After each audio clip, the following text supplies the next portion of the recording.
My name is Josh. In this part of the video, we'll focus on the nutritional claims made by food labels and the standards that allow them to make this claim. A claim of calorie-free may occur when the food item has less than 5 calories per serving. Low calorie is allowed when the item has 40 or fewer calories per serving. Fat-free claims can be made if the item has less than 0.5 grams of fat per serving. Low fat is when the food item has less than 3 grams of fat per serving. Sugar-free occurs when the food has less than 0.5 grams of sugar per serving.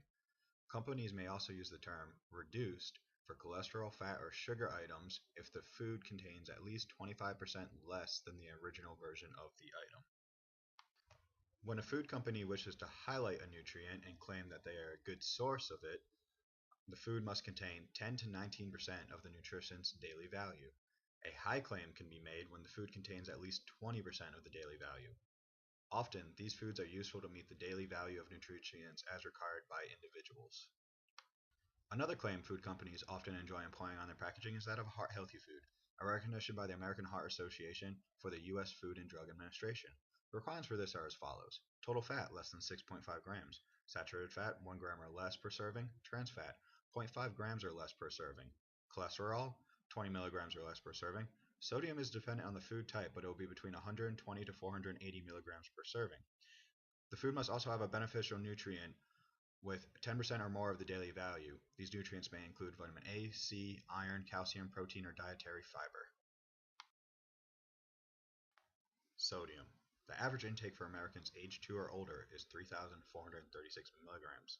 According to the Institute of Medicine, 1,500 milligrams of sodium per day is the adequate intake level for most Americans, and it is advised to limit sodium intake to less than 2,300 milligrams per day. This is considered the tolerable upper limit. The upper limit of 2,300 milligrams per day refers to the highest daily level of sodium that is likely to pose no risk of adverse health effects to almost all individuals in the general population. If you are in the following population groups, you should consume no more than 1,500 milligrams of sodium per day and meet the potassium recommendation of 4,700 milligrams a day with food. If you are 51 years of age or older, African American, have high blood pressure, diabetes, or you have chronic kidney disease. The 1,500 milligram recommendation applies to about half of the U.S. population overall, and nearly everyone would benefit from reduced sodium consumption. High iron foods would be of the interest of people who are anemic or at risk for low iron, such as pregnant women. Any food that contains at least 3.6 milligrams is considered high iron, and the daily recommended intake of iron is 18 milligrams.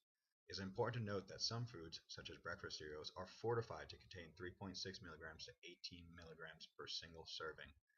Typically, healthy individuals, especially men, do not require iron-fortified foods. A majority of Americans only consume a small amount of dietary fiber, about 11 grams per day. The daily value is set at 25 grams by the FDA. The food would have to contain at least 2.5 grams per serving to be considered high fiber.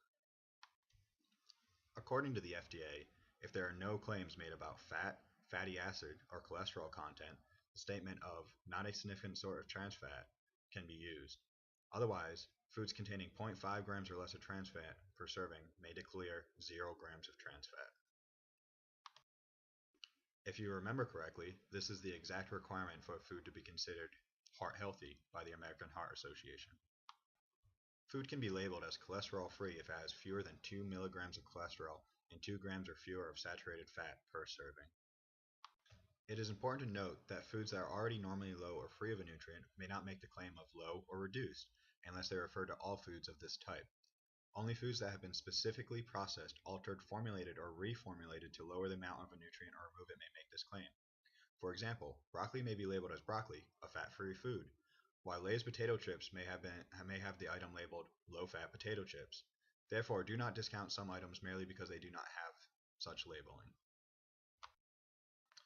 With ingredients list, typically it is advised consumers seek ingredients lists that contain just a few amount of items compared to much longer lists. Typically, you are also advised to seek foods where you recognize the majority of ingredients. These ingredient lists can truly shine the light on the nature of some products. For example, in a true whole grain product, you see the word whole followed by grains such as wheat, oats, or rye as the first or second ingredient. However, a product may list oats as its first ingredient, which should mean it is the largest ingredient present by weight.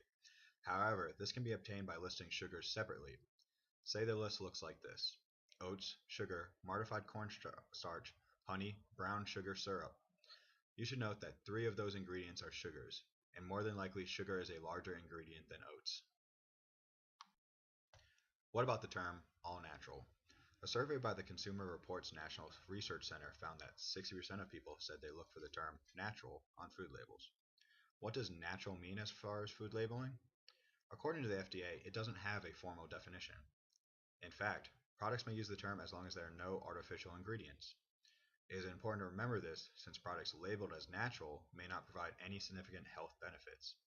Reading the ingredient list should give a much better idea of what is inside the product than an all natural label. Dietary supplements also have food labeling. The supplement industry is a multi-billion-dollar industry that currently is not fully regulated by the FDA. There is no way to know if their claims or ingredients lists are factual. Companies will often hide their ingredient list behind the term proprietary blend. Be very wary when it comes to supplements, as it has not been uncommon for products long on the market to suddenly be removed after ingredients have been discovered to be dangerous. Also, with athletes who operate under a strictly enforced banned substance list, should note that many of these unregulated supplements have been known to have banned ingredients and not list them. Notable examples of this include muscle milk having been found to have concentrations of lead, arsenic, and calcium far exceeding levels proposed by the U.S. Pharmacopoeia. Jacked, a pre-workout, was removed from stores and reformulated following the release that one of its main ingredients was DMAA. DMAA is an amphetamine that, when combined with caffeine or other stimulants, may lead to serious health complications. At least 5 deaths and numerous sports suspensions have been related or linked